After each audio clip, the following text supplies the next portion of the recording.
berjumpa. Kali ini kita berjumpa di acara Dimensi Dialektika, obrolan sana sini tanpa harus marah-marah. Kali ini kita punya acara khusus kebangsaan yang juga diinisiasi oleh Cafe Stimsul Cafe yang hari ini juga bekerjasama dengan Dulur Darjo. Kita undang ke depan narasumber kita karena kita punya tema yang istimewa. Ketika kita melihat survei terbaru dari MRSI bahwasannya Muslim Indonesia itu terbesar, 231,6 juta penduduk di Indonesia itu adalah Muslim. Jadi tanpa di manajemen dengan baik, kalau dengan baiknya umat Muslim di Indonesia ini akan terpecah belah. Tanpa adanya ukhuwah Islamiyah yang itu menjadi pelopor sebagai ukhuwah Watoniyah, persaudaraan Muslim itu menjadi pelopor persaudaraan antar anak bangsa. Kita undang kedua narasumber kita karena tema kita ini NU plus Muhammadiyah sama dengan pemersatu bangsa. Itu Pak. Kita undang kedua narasumber kita. Ada Ustadz Dr. Hewan Zainul Muslimin Ketua Muhammadiyah Sidoarjo. Dari samping kirinya ada Kiai Haji Zainal Abidin MPD. Kita berikan tepuk tangan untuk kedua narasumber kita. Menariknya teman-teman sekalian, beliau berdua ini adalah warga Wadongase yang satu dusun Binangun. Nah ini kan lumayan, juga sekawan juga pernah berkiprah di MUI Kecamatan, kemudian yang satu suka dengan Vespa, yang satunya juga di jurusan sebagai dokter hewan, kemudian di lembaga filantropi di Lazismu di Jawa Timur, dan satunya juga berkiprah di Ketua KPU Sidoarjo. Kita berikan tepuk tangan, luar biasa. Tapi sebelumnya kita mohon untuk semua hadirin untuk berdiri, kita merenung sejenak untuk menghargai para pejuang, para pahlawan kita yang sudah mendahului kita, yang tentunya itu juga para pejuang kita itu adalah ulama. Jadi dulu kemerdekaan kita ini juga perannya itu peran para ulama, termasuk ulama Nahdlatul Ulama dan ulama dari Muhammadiyah. Kita berdiri semuanya teman-teman, kita akan menyanyikan Indonesia Raya bersama-sama. Karena bagi saya tetap meyakini Indonesia Raya itu isinya doa. Isinya doa untuk mendoakan bangsa kita akan tetap bersatu.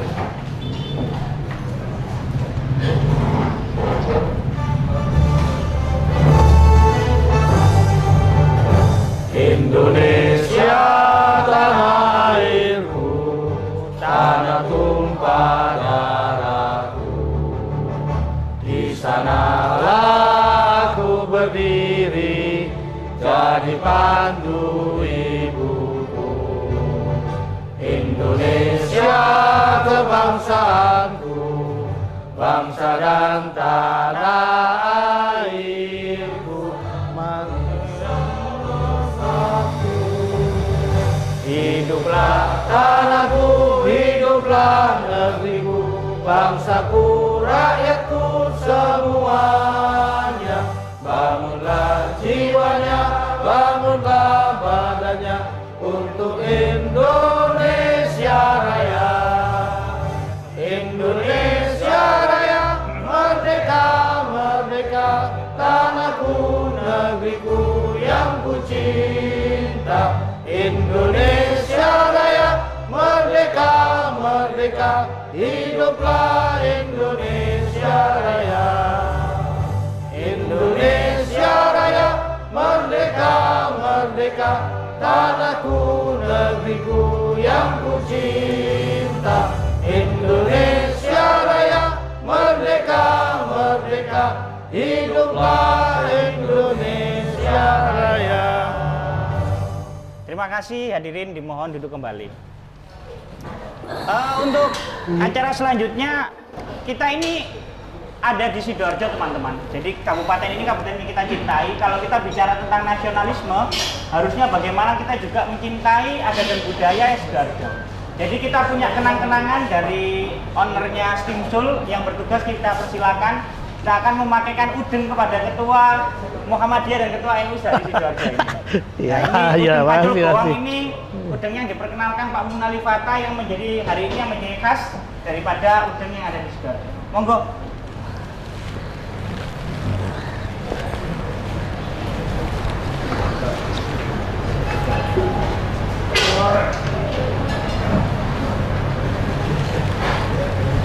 Ya, masih. Jas informasi ini juga diproduksi sama Walik ya. putra daerah kita Mas Irfandi di Kampung Lali Gejek. Kita tepuk tangan yang bersama-sama teman-teman.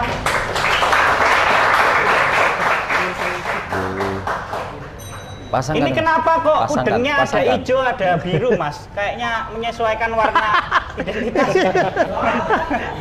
Makasih banyak, Mas. Ya, masih. Makasih Masih, banyak. masih. Alhamdulillahirabbil alamin.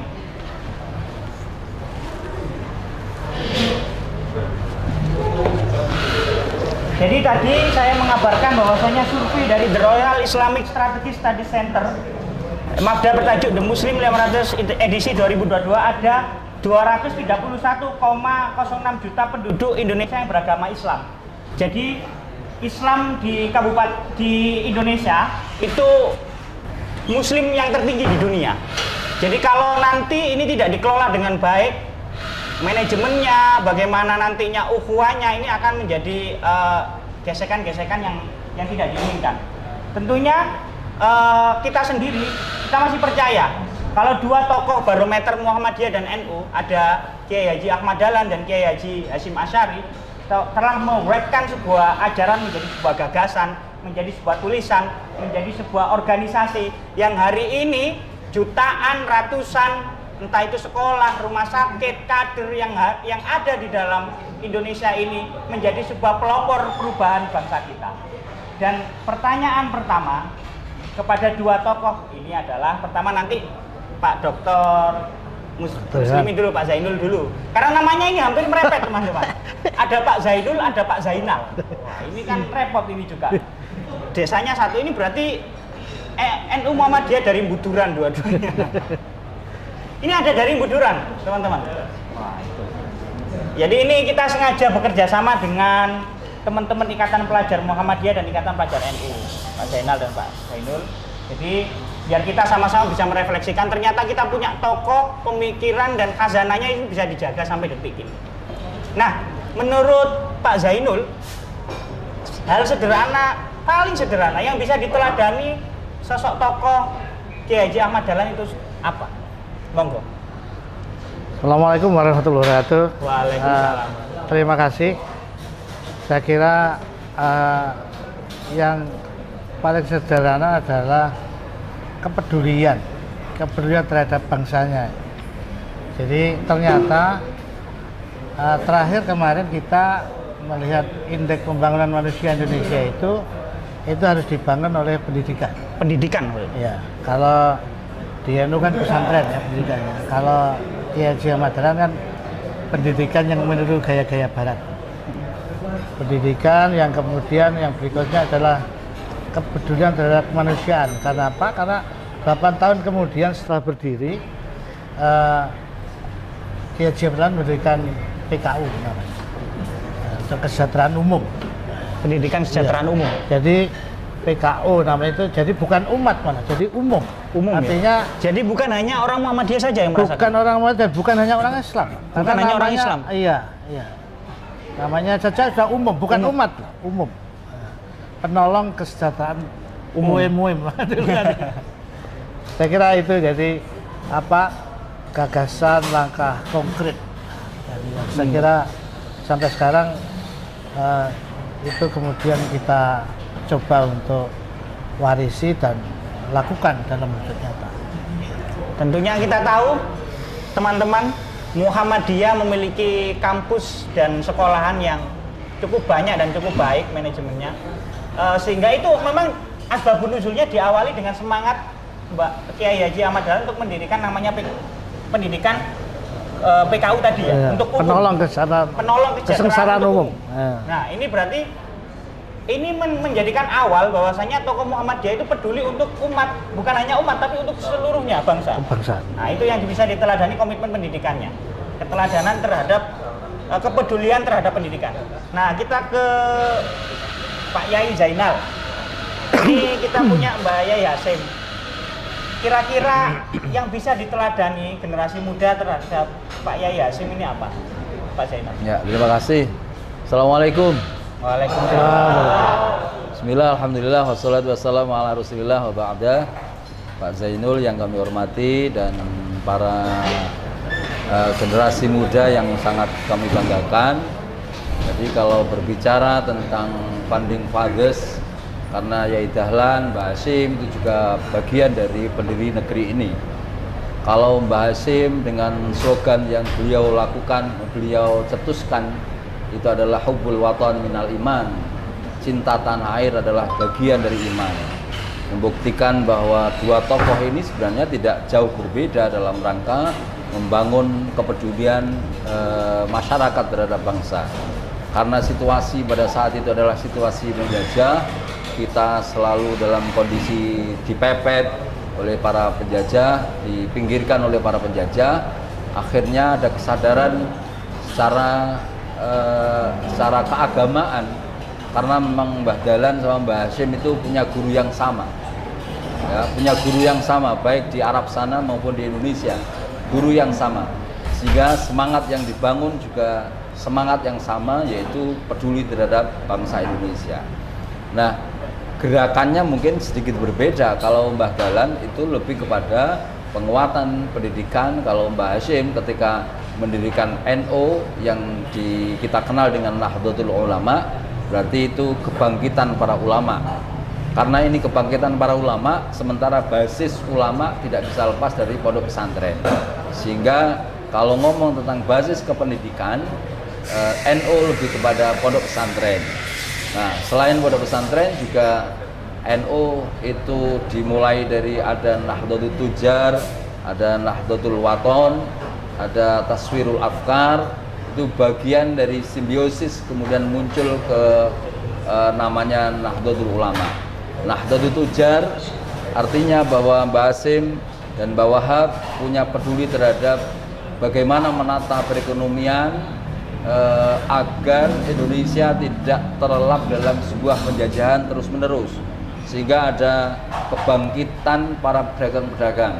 Kemudian ada Nahdlatul Wathon. Nahdlatul Wathon adalah bagaimana membangun cinta tanah air, karena memang pada saat itu yang diperlukan cinta tanah air, bukan bukan mengembangkan ideologi. Nomor dua mengembangkan ideologi. Yang paling penting adalah membangun kecintaan tanah air. Ketika cinta tanah air kemudian memunculkan semangat berjuang, semangat untuk berkorban, maka cita-citanya NU didirikan. Cita-citanya memang pertama bukan mengembangkan paham Ahlussunnah wal Jamaahnya, tapi bagaimana Indonesia itu pertama adalah merdeka.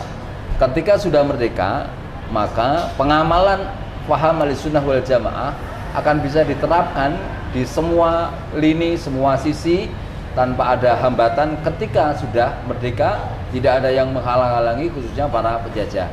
Nah, kepedulian pendidikan sosial, saya pikir dua tokoh ini punya nafas yang sama, ya, punya nafas yang sama, cuman gerakannya sedikit berbeda. Kalau Mbah Dahlan pada pendidikan formal, kalau Mbah Hasim pada pendidikan non formal di pondok-pondok pesantren. Betapapun sekarang sudah mulai juga berkembang bahwa NU juga mengembangkan lembaga-lembaga pendidikan formal, perguruan tinggi. Demikian juga teman-teman Muhammadiyah sekarang juga mulai merambah membuka pondok pesantren. Sehingga ini kalau selalu dikolaborasikan, kerjasama yang bagus, saya pikir ini akan menjadi kekuatan yang mampu menghadang orang-orang penghuni-penghuni baru yang datang ke Indonesia, yang tidak ingin Indonesia aman, tidak ingin berdasarkan Pancasila, penumpang tidak ingin gelap. Ya, penumpang gelap yang datang-datang membuat kalimat-kalimat yang mengkafir-kafirkan kita.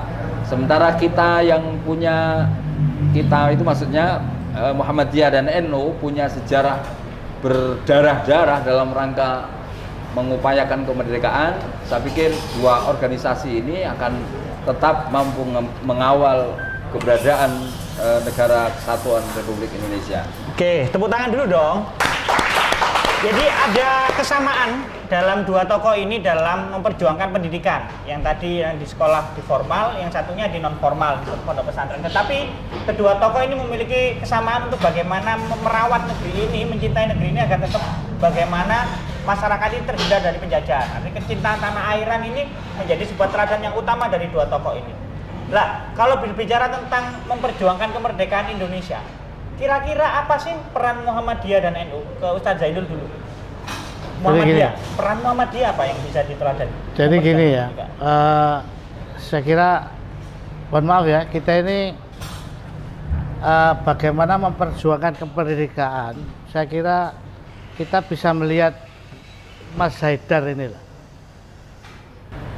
Jadi anggota dewan atau jadi ketua dewan itu kan susah ya. Mboten. Biayanya mahal. Nah, biayanya mahal. Daripada susah-susah gitu, jadi anggota dewan, maka bikin dewan sendiri dia. Baru. Dewan Pemuda Sidoarjo. Ini namanya sebuah kemerdekaan berpikir dan melangkah. Jadi teman-teman sekalian, anak-anak muda gitu ya, mari kita bangun bahwa ada banyak pilihan di hadapan kita itu untuk kita bisa eksekusi ya, terkait dengan bagaimana kemudian kita merawat kemerdekaan. Saya kira gini teman-teman sekalian, ada banyak yang mengeluh bahwa saat ini negeri ini dikuasai asing dan asing. Sebetulnya teman-teman sekalian, ini menurut saya ada ruang-ruang kosong yang kita tinggalkan. Saya coba jangan cermati tadi apa yang disampaikan oleh Pak Kiai Zainal tadi. Ada upaya untuk membangun ekonomi umat, akan ada upaya untuk membangun kecerdasan umat, ada lewat non formal, lewat formal. Nah, kenapa kemudian ada satu sisi yang kita tinggal? Coba lihat, orang terkaya di Indonesia itu ya, orang terkaya di Indonesia, saya kira dari NU, dari konten Pak Yai. Apalagi dari Muhammadiyah kan gitu kan. Nggak ada kan? Karena apa? Karena ruang itu kita tinggal. Crazy Rich. Ketika ruang itu, bidang itu kita tinggal, maka ruang kosong itu pasti akan diisi oleh orang. Dan itu orang lain. Jadi menurut saya, sekarang tidak waktunya lagi mengeluh, apalagi kemudian mengumpat terhadap apa yang ada di sekeliling. Saya kira fakta yang terjadi di sekeliling kita itu nggak ada yang salah. Semua tentu atas takdir Allah kan, gitu kan faktanya. Nah, kita dihadapkan pada dua pilihan. Tadi saya sudah ketemu Mas Haidar. Kita ini selalu dihadapkan pada dua pasangan. Subhanalladzi khalaqal azwaja kullaha. Maha suci Allah yang telah menciptakan segalanya itu berpasang-pasangan. Ketika di situ ada tangis, ada tawa, ada laki, ada perempuan, ada enak, ada susah, gitu kan. Itu pasti ada pilihan seperti itu. Maka kemudian agar kemerdekaan ini tetap terawat, terjaga, sekali lagi mari kita tingkatkan peran kita. Jangan ada ruang kosong yang kita tinggalkan, yang itu kemudian akan dikuasai oleh orang lain. Mohon maaf gitu ya. Termasuk misalnya malam ini. Malam ini saya kira ini sebuah doa ya. Saya kira apa tema yang diambil itu luar biasa. NU plus Muhammadiyah sama dengan Pemersatu bangsa. Pemersatu bangsa. Saya tadi tanya beliau, Pak Kiai Zainal, Pak Kiai Zainal, berapa ada rantingnya beliau? Hampir ada di seluruh desa di Sidoarjo. Bayangkan, hampir seluruh desa di Sidoarjo itu ada NU-nya.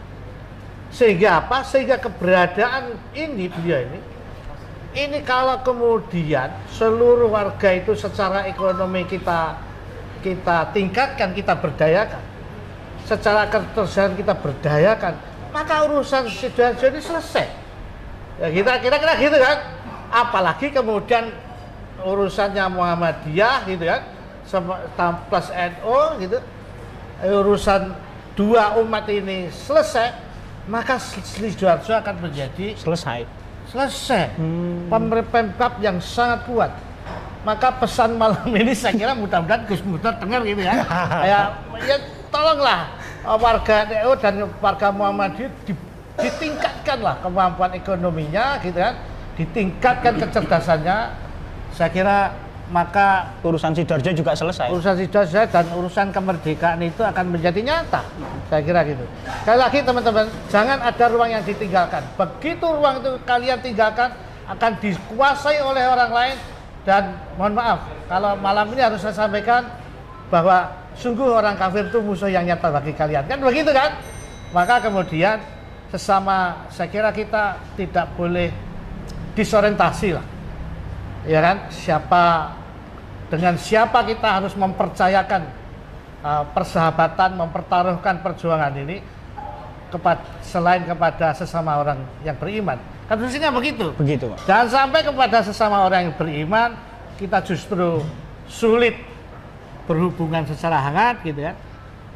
Jadi saya kira teman-teman sekalian, sekali lagi kalau kemudian terhadap hal-hal yang ada sehingga kita merasa bahwa kita tidak nyaman gitu. Kenapa? Kita kemudian tidak tampil untuk menyelesaikan urusan di situ agar apa? Agar saudara kita, agar sesama anak bangsa ini menjadi nyaman. Saya kira gitu. Tepuk tangan dulu dong, teman-teman. Oke, jadi ada refleksi kemerdekaan dari Ustadz Zainul bahwasanya kita harus merdeka dalam pikiran dulu. Kita harus mengekspresikan, kita meningkatkan skill up potensi kita mulai dari pikiran. Kemudian yang kedua adalah kemandirian ekonomi. Jadi kalau tadi misalnya Ustadz Zainul, kita ini di Sidoarjo ini mayoritas penduduknya NU Muhammadiyah ini banyak banget. Kalau memang pemerintah itu bisa memandirikan NU dan Muhammadiyah, selesai urusan Sidoarjo. Karena kepeloporan ini ada di dua organisasi kemasyarakatan Islam ini gitu. Jadi menjadi NU dan Muhammadiyah bagi Ustadz Zainul adalah bagaimana menjadi pelopor kemasyarakatan begitu, terutama kemandirian ekonomi. Terima kasih. Kemudian kita ke Pak Zainal berkaitan dengan merefleksikan kemerdekaan. Menurut Nahdlatul Ulama itu bagaimana, Pak Kiai? Monggo. Merefleksikan ya. Jadi saya coba untuk melampaui zaman dulu, zaman sebelum kemerdekaan ya. Kalau di mana peran Mbah Hasyim atau peran NU dalam rangka merebut kemerdekaan. Mbah Hasyim itu kalau menanamkan nilai-nilai kecintaan kepada tanah air memang luar biasa. Selain menggelurakan hubbul waton minan iman, sampai kemudian Mbah Wahab mengarang sebuah lagu Jalal Waton itu, sampai Mbah Hasyim pernah kita baca sebuah buku sejarah dalam rangka untuk menanamkan kecintaan kepada bangsa. Mbah Hasyim pernah membuat hukum sendiri. Kalau londo pakai celana, maka wong Jawa haram pakai celana. Kalau londo pakai sepatu, maka wong Jawa haram pakai sepatu. Karena beliau matur man tasyabbaha biqaumin fahuwa minhum. Barang siapa yang menyerupai kepada seseorang, maka dia bagian dari seseorang itu.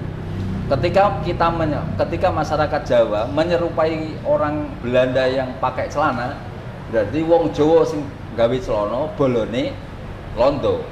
Lah ana wong Jawa gawe sepatu padha karo sepatune londo, berarti wong Jawa bolone londo. Nah, sampai di situ cara dan strategi Mbah Hasyim menanamkan kecintaan kepada bangsa sampai kemudian merdeka. Nah, kalau kemudian ada pertanyaan bagaimana merefleksikan nilai-nilai kemerdekaan bagi generasi sekarang, ya kita itu untuk menjadi manusia yang tinggal menikmati kemerdekaan.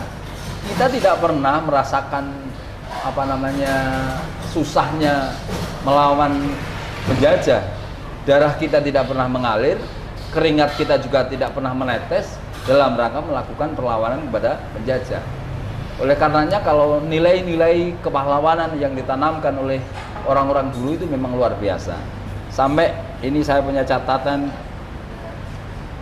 ada seorang wartawan Timur Tengah yang selalu ada di Indonesia yang namanya Sayyid Muhammad As'ad Syihab membuat sebuah buku yang berjudul Hadratul Syekh Hasyim Asy'ari awwalu wadi'u libnati istiqlal di Indonesia.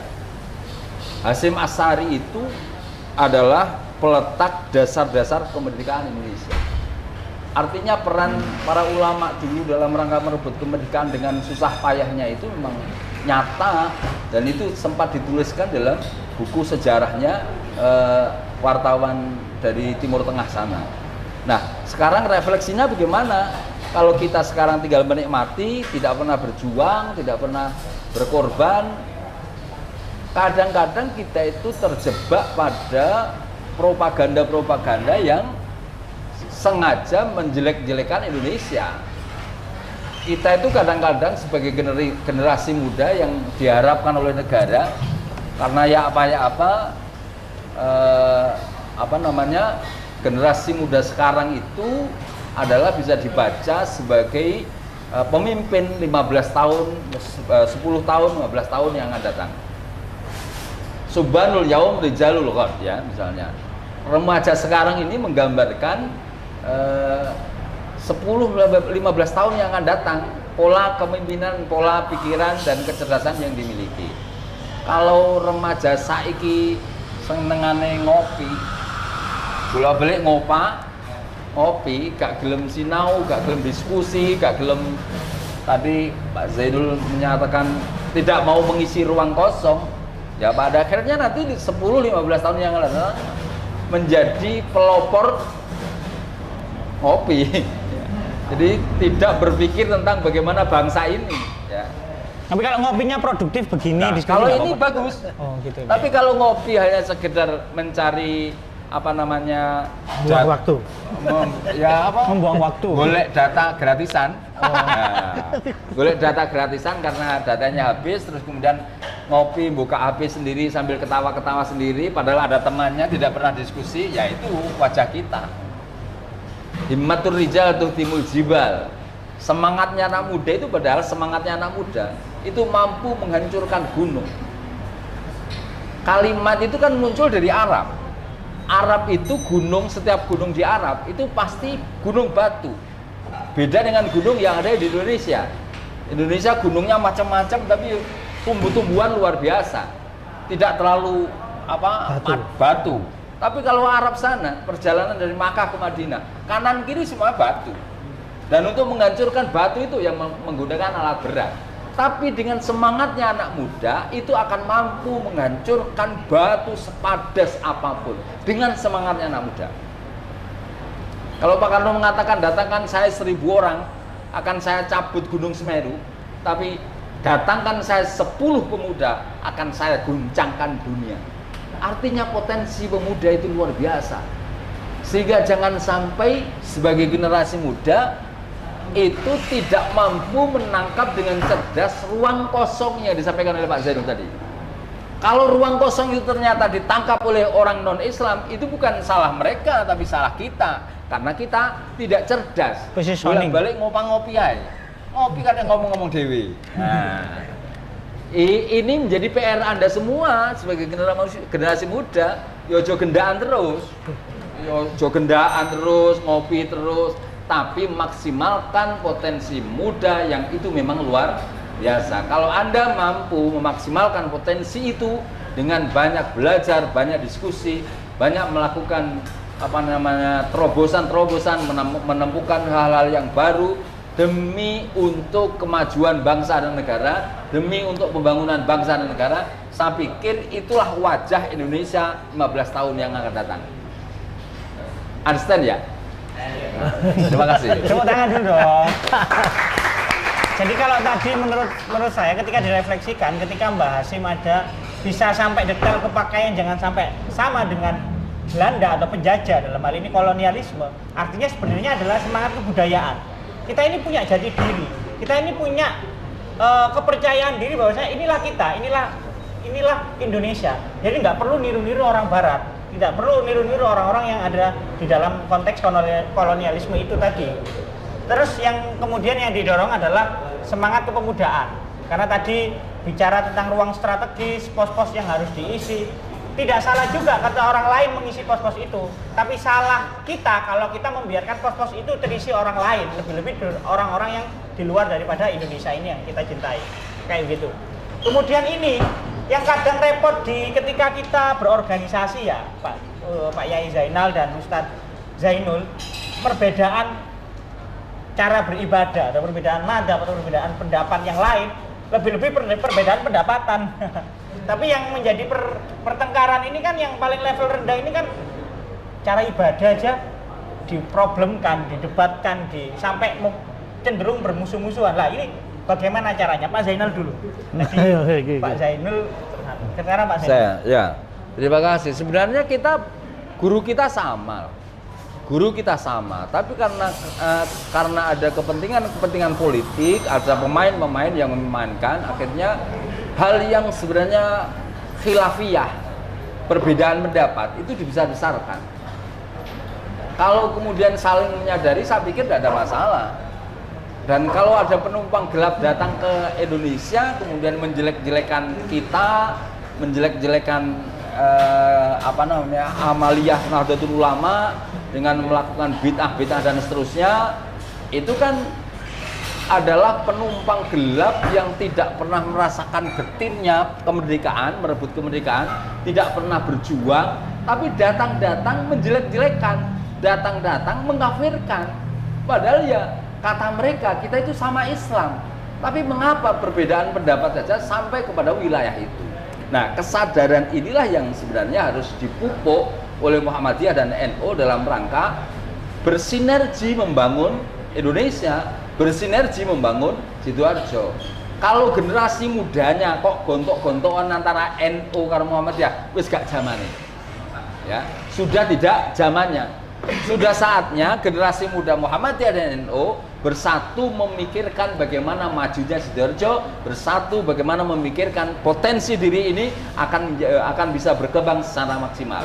Kalau kita disibukkan oleh perbedaan khilafiyah, maka kita tidak akan menemukan jati diri kita masing-masing.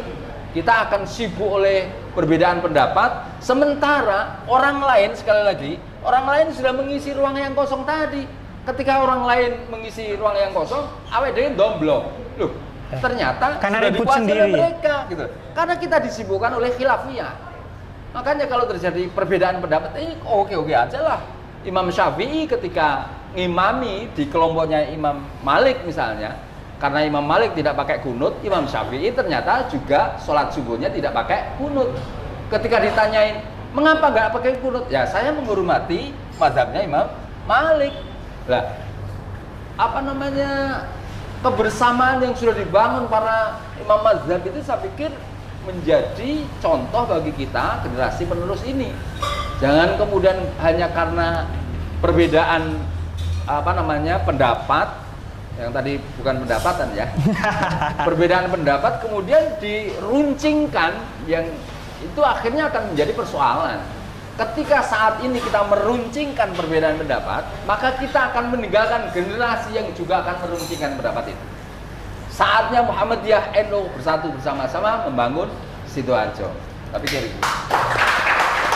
Artinya ada kelompok yang itu senang kalau antara Muhammadiyah dan NU ini ribut, gitu ya Pak ya? Bisa jadi. Ada yang suka dalam konteks pemecah bangsa ini suka kalau NU Muhammadiyah ini akan ribut, karena dua organisasi kemasyarakatan ini yang mempelopori tentang persatuan bangsa. Kalau Pak Zainul sendiri bagaimana sih kalau ada yang ini perbedaan pendapat ini? Jadi begini ya, saya terus terang malam ini saya bersyukur ya. Alhamdulillah. Saya kira foto saya berdua dengan beliau itu Gini-ginian tapi Pak. tadi kalau bukan malam ini ya. Iya, iya. Malam ini kalau beredar itu saya kira sudah itu nilai yang luar biasa. Karena teman-teman saya sulit ya mempertemukan ini yang hebatnya ini beliau bisa mempertemukan Saya kira Gus Murdan mau mempertemukan kita berdua di acara halal aja nggak jadi. Nggak jadi nggak Pak Kiai ya. Berarti lebih dulu saya Pak ya. Nah, Kami. makanya dia menghadirinya menjadi ketua dewan. Jadi bisa Parodi, Dewan Parodi tadi. mempertemukan kedua pimpinan Muhammadiyah dan NU. Saya kira tahu lah buat ini. Terkait saya kira perbedaan ya. Saya terus terang tadi kita ini ngobrol. Katanya dia nanti yang datang duluan ketua Muhammadiyah atau NU katanya. Bilang gitu kita. Wah, ini mesti ketua Muhammadiyah dulu yang datang duluan. Saya kasih tahu mereka, Mas Haidar. Iyalah, saya kan nggak mangku masjid. Pak Kiai Jadil itu mangku masjid, dia harus ngimami dulu. Saya kan nggak harus ngimami dulu kan gitu. Maksud saya, hal-hal yang begitu kita lihat ketika berbeda, kita bisa memaklumi yang lain. Bukan kemudian orang lain yang harus memaklumi kita. Gitu loh. Jadi kalau itu urusan berbeda kalau gitu saya kira itu selesai. Yang paling penting menurut saya teman-teman sekalian adalah kita ini jangan sekali-sekali disorientasi. Apa sih persoalan bangsa ini? Kan begitu kan? Saya kira di Jawa Timur ini, mohon maaf gitu ya, persoalan kemiskinan itu nggak mari-mari, nggak selesai-selesai. Persoalan kebodohan itu juga nggak selesai-selesai. Maka saya terus terang sampaikan ke teman-teman, kalau mau jadi orang baik gitu ya, kebermanfaatan apa yang kita berikan terhadap persoalan penting, miskin. Bayangkan, kalau kemudian kita diancam, ya, ketika kita bisa tidur nyenyak dalam keadaan kenyang, sementara saudara kita dalam keadaan lapar, ancamannya berat itu. Dan itu ada di dekat kita. Menurut data statistik kita 4 juta lebih. Jadi, ketika energi kita habis untuk membahas perbedaan yang disampaikan oleh Pak Jenderal tadi, hal yang buruk iya, yang capaian kecil-kecil, kemudian urusan yang sangat penting, yang krusial, kemanusiaan, kemiskinan tadi tidak tertangani. Tidak tertangani, teman-teman sekalian. Jadi miskin itu sumber segalanya. Orang kalau sudah miskin itu nanti kriminal, miskin segalanya. Miskin segalanya. Putus jadi sekolah, menurut saya, teman sekalian, coba siapa yang pengen miskin? Nggak ada kan? Coba angkat tangan siapa yang pengen miskin? Nggak ada. Jadi kalau kita nggak suka miskin, kenapa kemudian ketika kita melihat saudara kita yang miskin, kita enjoy saja, salah, nggak ada persoalan. Padahal sekali lagi, kebermanfaatan yang kita tebar yang paling penting untuk ini adalah persoalan mengentaskan kemiskinan saudara. Dan itu jumlahnya besar. Jadi saya kira teman-teman sekalian, kita jangan terjebak pada hal-hal yang bukan persoalan yang serius menurut saya.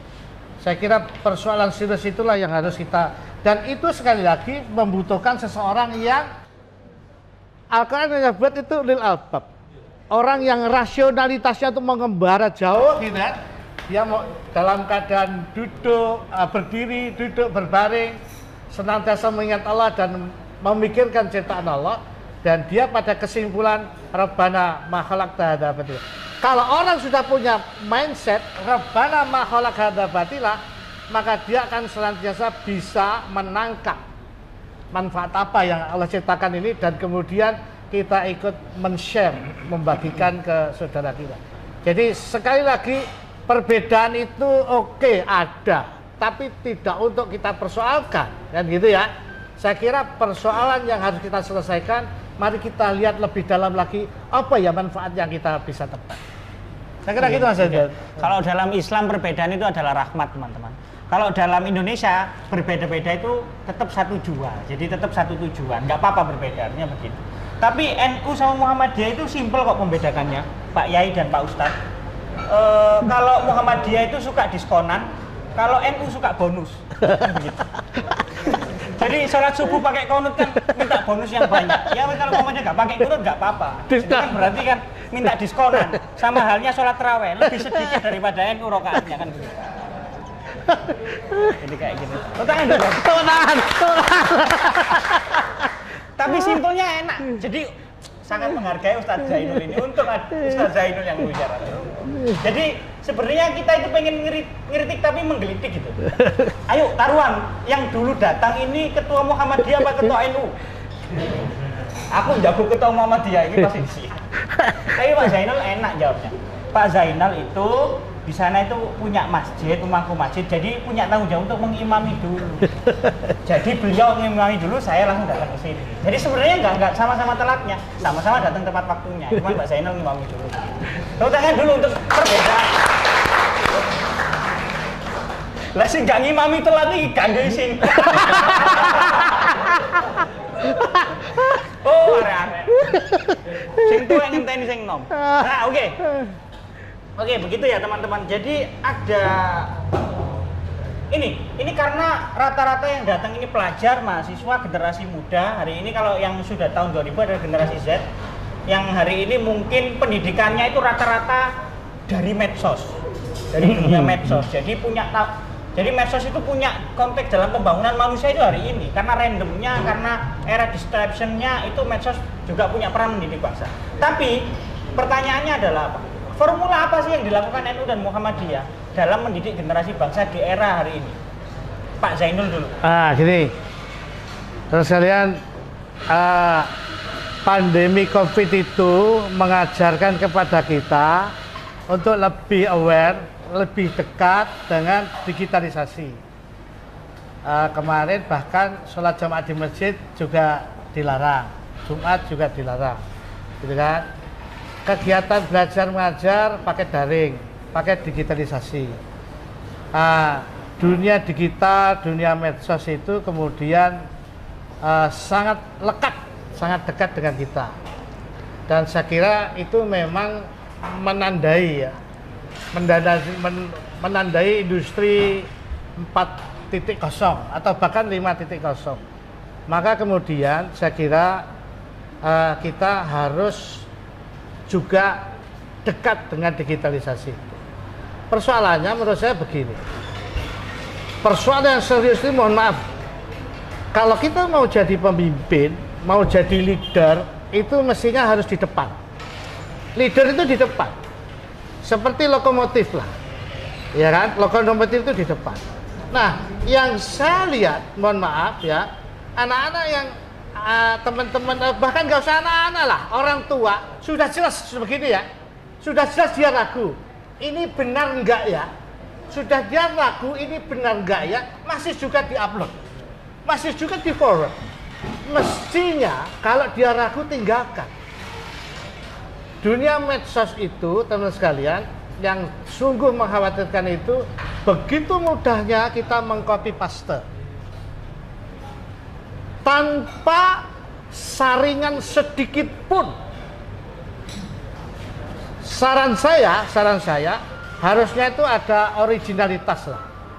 Terus saya lihat ada tokoh-tokoh kita yang kemudian sangat dekat dengan digitalisasi, sangat dekat dengan dunia medsos. Itu ada ada Ustadz Adi Hidayat, Ustadz Abdul Somad, yang terakhir itu Gus Baha. Wah, Gus Baha itu dengan medsosnya menyeruak luar biasa. Terus saya lihat ternyata ini kemudian menjadi dari seluruh aspek itu dahsyat luar biasa. Salah satu contoh begini, ketika kita bisa bermain medsos dengan baik, ya, dengan original asli dari kita, Ustadz Adi Hidayat itu ketika melakukan penggalangan donasi untuk Palestina, beliau mendapatkan 30 miliar hanya dalam sepekan. Lazismu yang saya kelola itu Jawa Timur 11 miliar butuh waktu 2 bulan. Bayangkan dengan beliau yang 30 miliarnya sepekan. Secara nasional Lazismu 30 miliar juga, tapi butuh waktu 2 bulan dan butuh kantor 700. Artinya bahwa medsos ini sangat efektif ketika kita bisa mengelola dengan baik. Pesan saya sekali lagi, kalau mau jadi pemimpin jangan terlalu mudah mengcopy paste, ya kan? Originalitasnya. Silakan bikin tulisan sendiri, bikin aksi-aksi heroik, aksi-aksi unggulan, kemudian kita share. Agar apa? Agar kebaikan yang kita lakukan itu menginspirasi orang lain. teman-teman sekalian, saya kira kita jangan malu-malu lah ya mengupload sesuatu yang kita anggap bahwa itu prestasi dahsyat. Karena apa? Karena bukankah kita ini menginginkan kebaikan kita itu menginspirasi orang lain dan kemudian kita mendapatkan kebaikan atas orang lain yang dilakukan yang terinspirasi tadi. Bayangkan teman-teman sekalian, kemaksiatan saja dibiayai untuk menguasai media, menguasai medsos. Sehingga menurut saya terus terang awal itu mendapat gerung ala gitu aja di share di Facebook. Ala baru begitu saja. Nah teman-teman sekalian, kalau kebaikan yang kita yakin, yang kita lakukan tidak kita share, lalu kapan kita akan mendapatkan orang-orang yang terinspirasi oleh yang kita lakukan itu? Jadi sekali lagi bahwa mari kita kelola medsos yang memang dahsyat itu, baik itu untuk urusan politik, untuk urusan ekonomi. Bahkan tadi sebelum acara ini kita mulai, saya sampaikan ke teman-teman bahwa pandemi restoran saya itu justru secara luring itu harus tutup, tapi begitu kemudian kita mengelola medsos dengan online justru melesat luar biasa. Saya kira itu teman sekalian, bagaimana kita bisa mengelola dengan baik apa saja fakta yang ada di sekeliling kita yang berkembang sangat cepat tadi. Tepuk tangan dulu teman-teman. Jadi kalau Ustadz Zainul, cara mendidik generasi mudanya gampang, harus melek digital dulu. Kita harus mengekspresikan diri, harus punya karya yang original, dan harus bisa memimpin, leadership. Nah, leadership cirinya sederhana, harus punya karya yang kreatif, tidak suka copy paste. Boleh terinspirasi, tapi kita harus punya karya-karya yang heroik. Itu menurut Ustadz Zainul. Nah, sebelum kita lanjutkan pertanyaan ke Pak Yai Zainal, kita harus mengincipi dulu menu dari Stimsul Cafe, teman-teman. Nah, sini saya memilih teh rempah. Kan banyak yang pesen teh rempah. Monggo panjenengan Ustadz Zainal tadi memilih es cappuccino. Nah, Pak Zainal ini NU banget. Akhirnya kopi itu bro, tapi versi Stimsul. Monggo diicipi, monggo. Bismillahirrahmanirrahim. Ini ya. Nggih. Monggo Pak, niku di iya.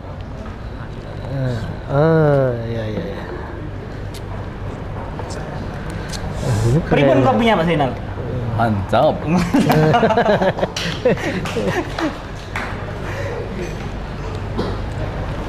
Es cappuccino-nya Ustadz bagaimana? Ya biasa ya begitu. Ya saya bukan kopi yang tadi kan. Iya, alhamdulillah. Monggo Pak Zainal. Jadi cara mendidik generasi muda. Ya, terima kasih. Ini boleh diaduk pakai ini ya. Ingat bahwa Rasulullah Muhammad SAW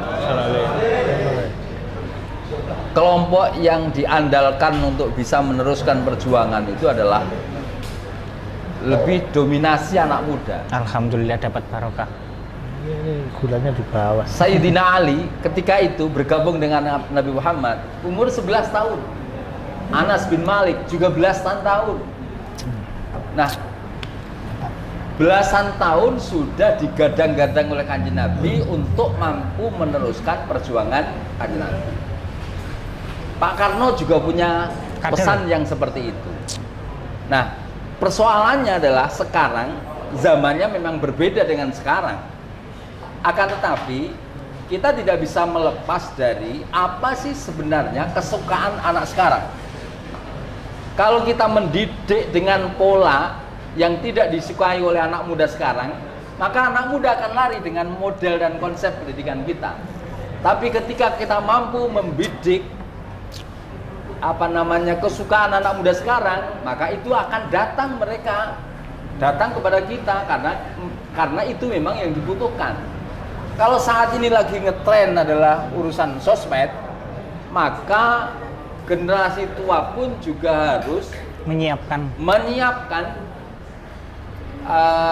hal-hal yang terkait dengan sosmed.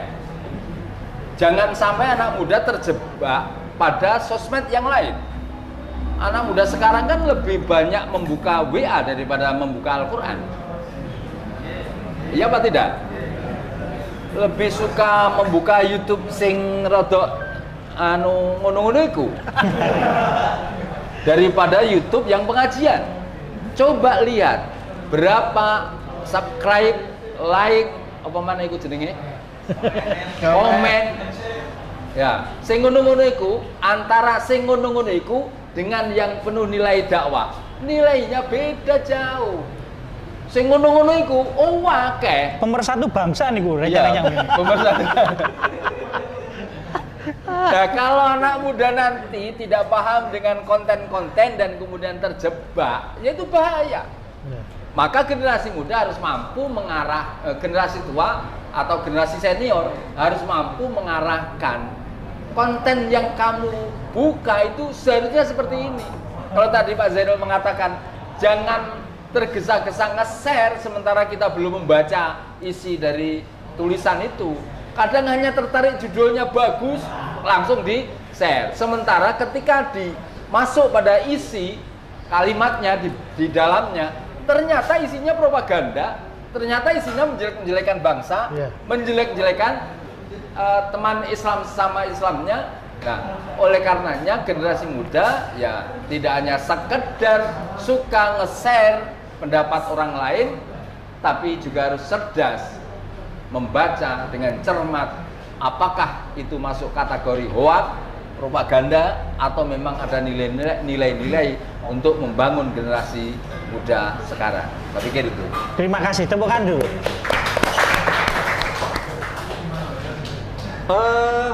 Untuk urusan masa depan keberagaman Indonesia, kita bicara tentang bagaimana, tadi kan kita ngomong pendapat ya, kita lebih luaskan kepada saudara kita yang di luar agama yang lain, saudara bangsa kita, ukhuwah watonia, saudara sesama bangsa kita yang sama-sama Indonesianya.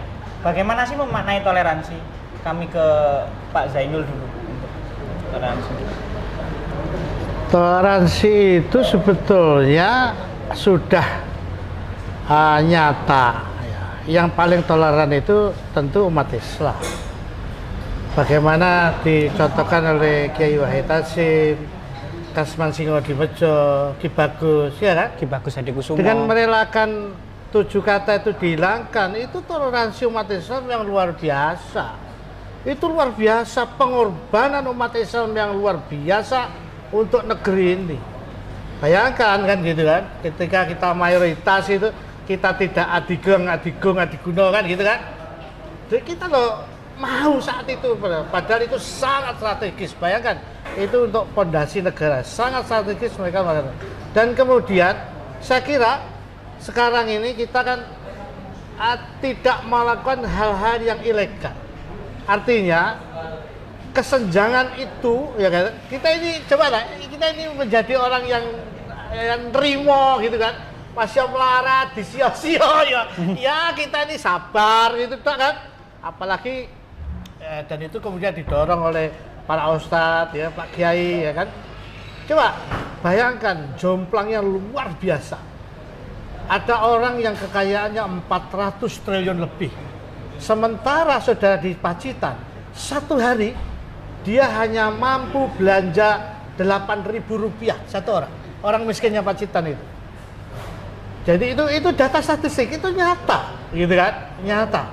Dan kita tidak pernah melakukan hal yang ilegal, kemudian melakukan apa istilahnya ya, ngambil yang enggak. Jadi kita punya apa ya istilahnya, rasa toleransi yang luar, dan toleransi yang paling dasar saya kira mulai dari perumusan dasar negara tadi. Betul. Jadi ada perwakilan BPUPKI termasuk yang merumuskan Pancasila itu, salah satunya adalah kalau di NU adalah Mbak Wahid Hasyim, kalau di Muhammadiyah adalah Kiai Bagus Hadikusumo. Itu merelakan bahwasanya bagaimana merumuskan pasal-pasal ini bisa diterima semua kelompok, semua bagian daripada bangsa ini, sehingga kehidupan berbangsa ini bisa harmoni. Kita ke Pak Zainal, bagaimana melihat masa depan keberagaman di Indonesia, Pak? Ya, karena Indonesia itu punya sejarah yang panjang, berdirinya Indonesia pun juga karena keberagaman.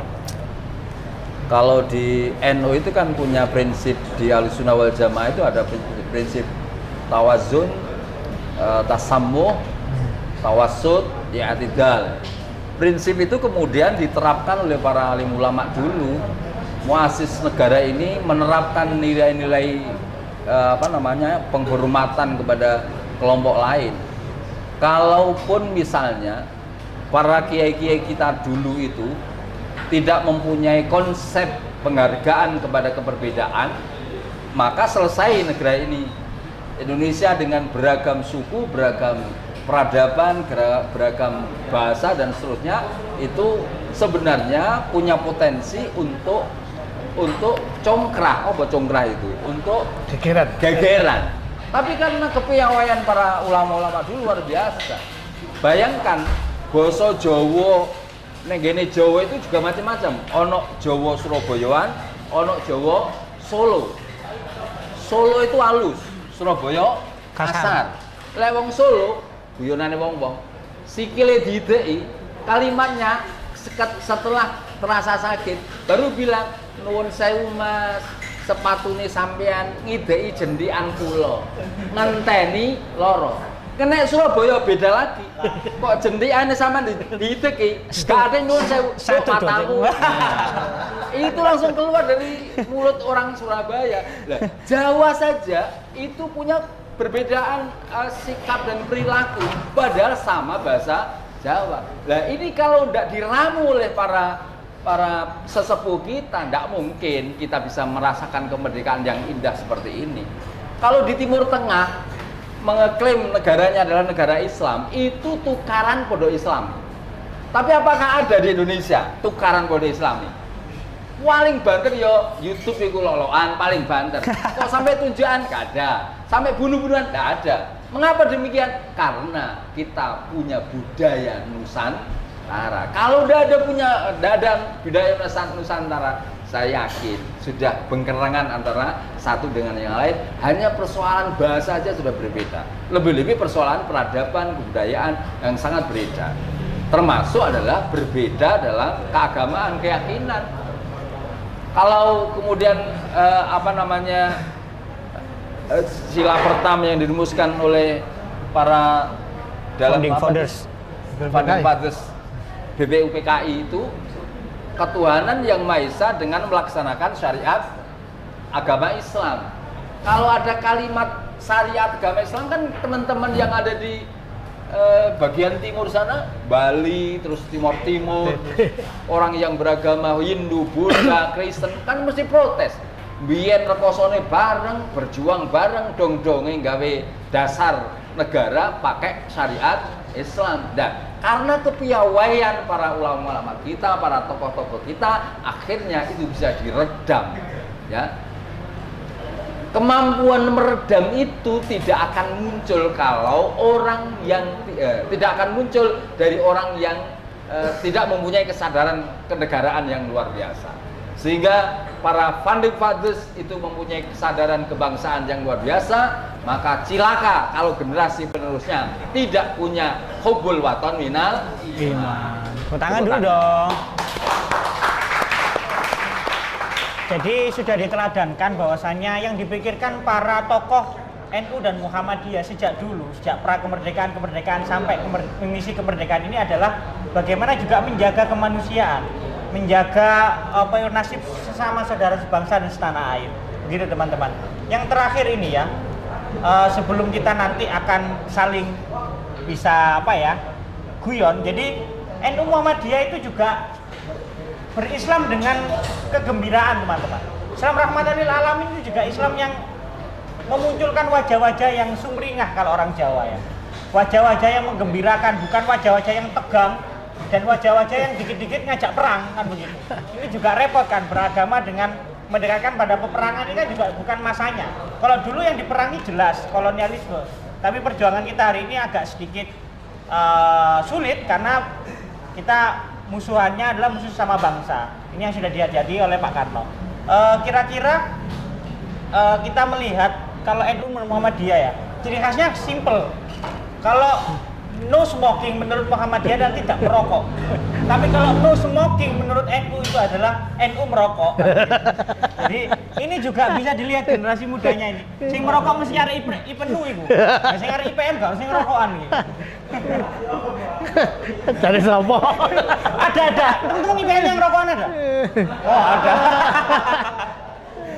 Jadi Ikatan Pelajar Iya.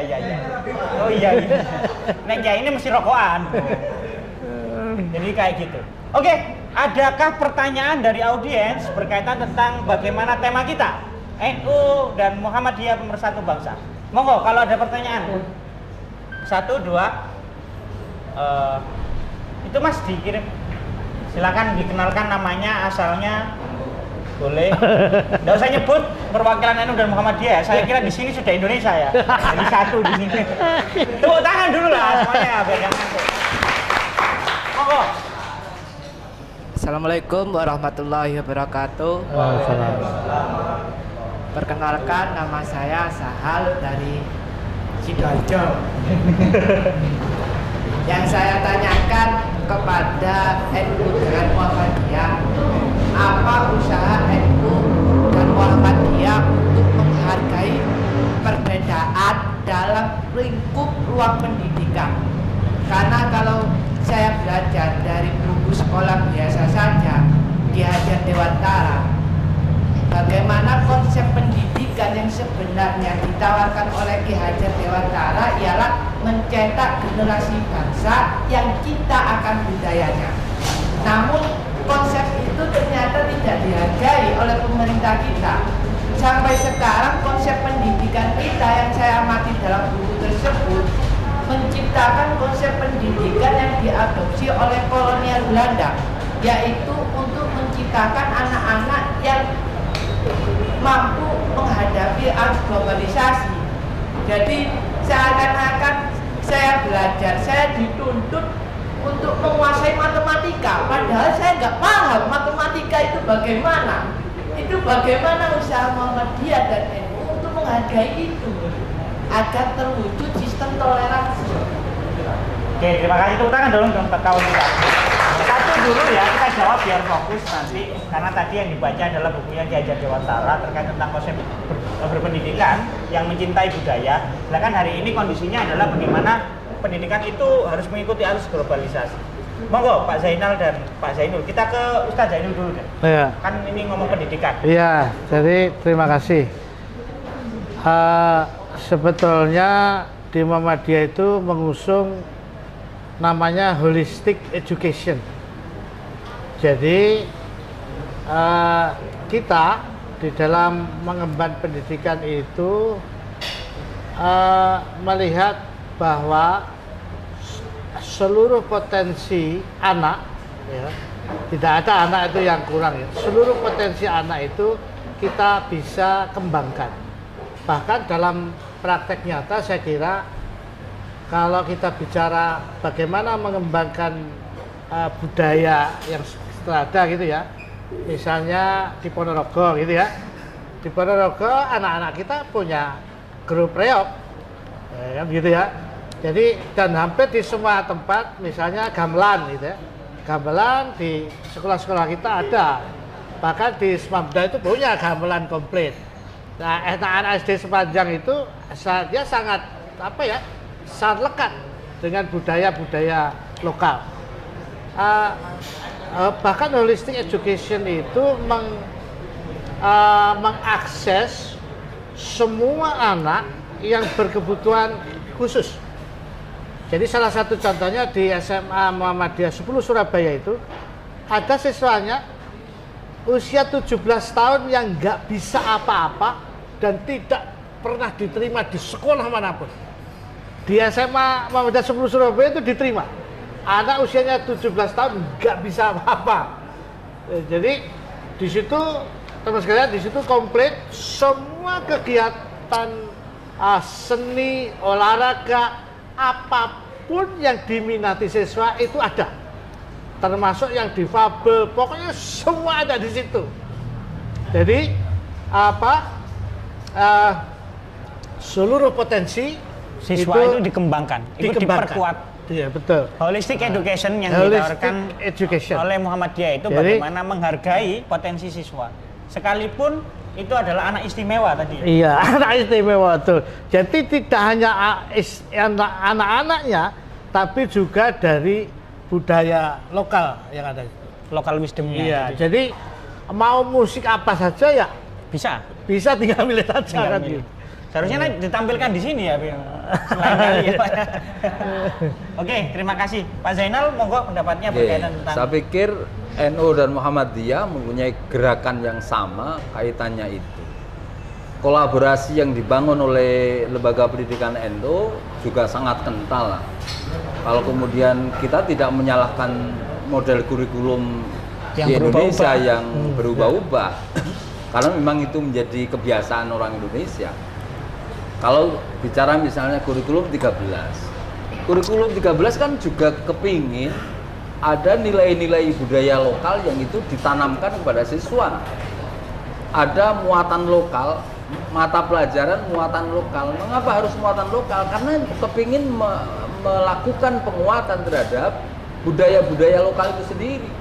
Kalau sekarang ada kurikulum merdeka dengan berbasis Pancasila, memang kepinginnya adalah bahwa pendidikan di Indonesia ini tidak pernah meninggalkan dasar-dasar Pancasila, yang Pancasila itu lekat sekali dengan nilai-nilai budaya lokal. Tapi tidak bisa kemudian terus meninggalkan konsep pendidikan modern. Kalau kita generasi muda kemudian tidak pernah diajarkan tentang konsep pendidikan modern, loh ya, negara sana sudah sampai ujung sana, kita masih tipi-tipi, belum berbuat apa-apa. Kalau kemudian di sekolah tidak dikenalkan dengan medsos, tidak dikenalkan dengan komputer, sana sudah produk luar biasa, kita masih menggunakan ketik biasa. Sehingga tetap kolaborasi perkembangan pendidikan harus ada di semua tingkatan. Dan saya pikir Muhammadiyah NU punya gerakan yang hampir sama di dalam pengembangan pendidikan yang ada. Saya pikir itu. Tepuk tangan dulu dong teman-teman. Oke, selanjutnya pertanyaan yang kedua, monggo.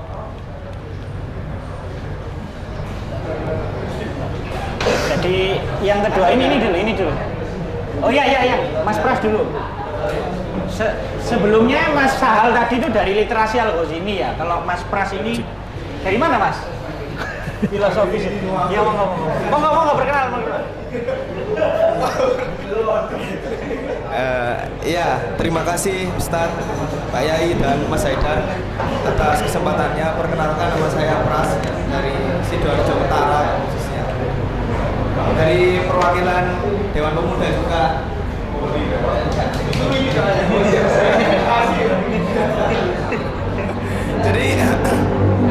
Jadi sedikit cerita dulu gitu Ustadz dan ya, jadi saya dari kecil hingga dewasa memang sudah Mas berdiri dong biar kelihatan dikit. Iya. Enggak apa-apa. Iya. hidup di lingkungan NU ya. Kemudian ketika di dunia kerja akhirnya masuk ke lingkup Muhammadiyah. Itu menjadi salah satu hal yang sangat sangat perlu dipelajari kembali karena saya belum pernah tahu tentang apapun itu tentang Muhammadiyah. Tapi ketika sudah saya masuk, alhamdulillah ternyata ilmu antara dari NU dan Muhammadiyah di atas perbedaan keduanya ini adalah sangat luar biasa. Ya, bisa dikatakan ketika saya dari NU belajar Muhammadiyah, banyak hal yang saya pelajari yang mungkin orang lain yang masih memperdebatkan keduanya ini belum pernah belajar tentang itu. Bagi saya juga sama, referensi untuk teman-teman ketika memang masih ada perdebatan yang ini kita bahas perdebatan ya, perdebatan tentang dua ini ya. Coba kalau dengan NU coba belajarlah tentang Muhammadiyah. Kalau dengan Muhammadiyah belajarlah tentang ke-NU-an, pasti dengan akan tahu apa yang menjadi celah yang mungkin menjadi selama ini berapa. Itu yang mungkin saya pelajari. Dan Pak Yaya. Akhirnya ketika menikah pun juga sama. Saya Muhammadiyah, istri saya NU. Kartunya pun beda. Saya kartu Muhammadiyah, istri saya kartu NU. Itu tidak jadi perbedaan yang kan karena mertua juga orang NU-nya ya. Itu sudah nggak masalah bagi saya. Karena bagi saya memang kalau hal ini masih diperdebatkan, berarti panjenengan belum selesai di masalah yang seharusnya negara sudah selesaikan di zaman Hutan Tular mengarah kitab Sutarso dan para pendiri bangsa memilih Bhinneka Tunggal Ika untuk menjadi semboyan bangsa. Itu kan kalau masih memesalah perbedaan. Nah, yang jadi pertanyaan saya, yang mungkin nanti untuk ilmu juga untuk teman-teman semuanya, ketika khususnya biasanya kan kalau saya sering Ustaz setiap minggu kelima itu ada pengajian dan itu diwajibkan itu. Alhamdulillah saya ikut terus karena di absen. Tapi memang belajarnya memang dari situ ya. Setiap minggu lima saya ikut. Nah, di pengajian itu sering sekali apalagi di zaman kampanye, mohon maaf, terkadang para narasumber itu memang ada unsur mengangkat perbedaan itu. Saya tidak tahu ya, itu memang unsur sengaja atau tidak membahas tentang perbedaan antara kita di mohon maaf ya akhirnya mengarah ke calon-calon yang ditetapkan. Nah itu yang menjadi masalah. Kalau saya sih ya saya udah nggak usah absen, langsung saya pulang aja. Karena saya merasa itu adalah perbedaan yang sudah dulu sudah harus disesuaikan. Nah mungkin menurut panjenengan berdua ini bagaimana untuk bisa disampaikan ke teman-teman ini terkait ketika kita dalam suatu forum pengajian yang terjadi adalah membahas tentang perbedaan. Nah itu susah. Nah itu mungkin monggo berikut kalau menurut panjenengan itu. Tepuk tangan dulu pertanyaannya luar biasa. Jadi Mas ya Ki Hajar Prasetyo namanya. Ki Hajar Prasetyo ini pernah jadi NU terus bertransformasi menjadi Muhammadiyah dan kualat akhirnya dapat istri NU lagi. Jadi begitu. Ya, lo ndanda ini hanya merasakan ya. Puncak ke NU-an menjadi Muhammadiyah, puncak Muhammadiyah menjadi NU itu katanya Cak Nun begitu. Jadi kan kita itu ada kesamaan karena kita para pendahulu kita di Kiai Haji Ahmad Dahlan dan Kiai Haji Hasyim Asy'ari juga sama gurunya. Ya, sama gurunya. Entah itu di Nusantara maupun di Arab.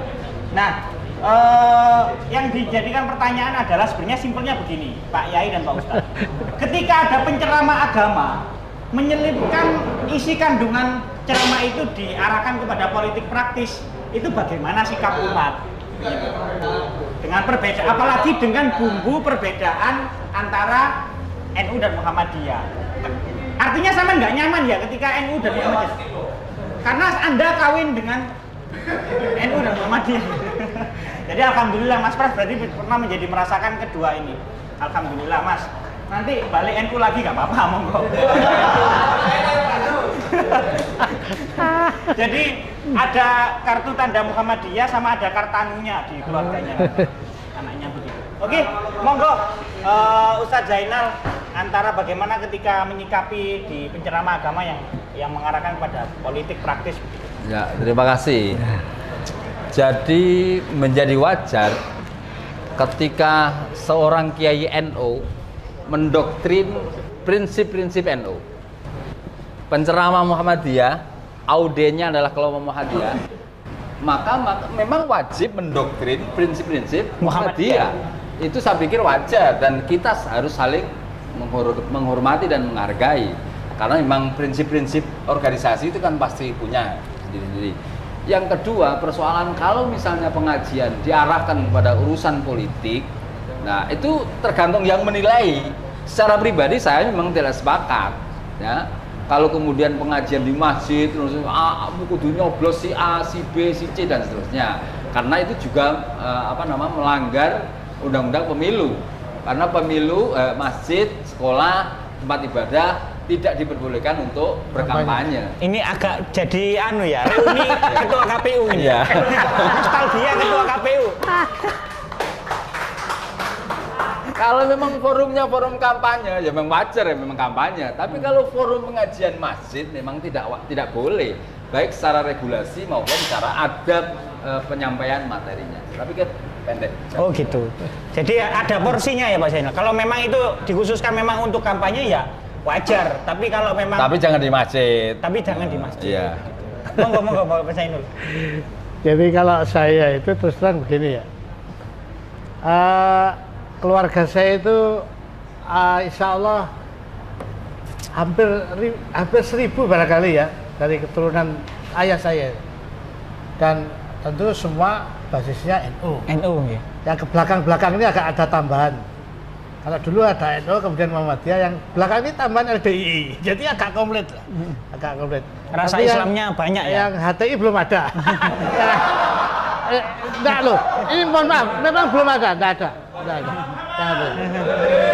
Jadi Jadi buat kita itu ya selesai. Karena apa? Karena kita sering ketemu di pengajian bulanan, kemudian halal bihalal setahun sekali, itu udah biasa lah. Artinya, nah saya kira gini, bahwa perbedaan itu rasanya menurut saya ini perbedaan itu dipelihara. Jadi saya terus terang khawatir teman-teman sekalian, medsos kita ini nggak pernah selesai antara kadrun, ya kan, ada cebong kampret, ini nggak pernah selesai. Saya punya keyakinan ini pasti ada yang memelihara. Maka teman-teman sekalian jangan sekali-kali, saya terus terang sampaikan ke teman-teman, jangan sekali-sekali terjebak pada cebong kampret. Karena apa? Kalau kita masuk ke situ, maka penyelesaian dua kubu ini nggak akan pernah berhenti. Karena cebong kampret sekarang koalisi, jadi nggak ada apa-apa. Tapi masih tetap terpelihara. Iya, karena anunya ya. Di medsos itu. Jadi nggak selesai-selesai. Nah, teman sekalian, tadi perbedaan itu sekali lagi ada yang memelihara untuk kepentingan apa? Politik. Untuk Memecah belah. kepentingan politik. Jadi kemudian mengembangkan politik identitas tadi. Jadi saya kira teman sekalian,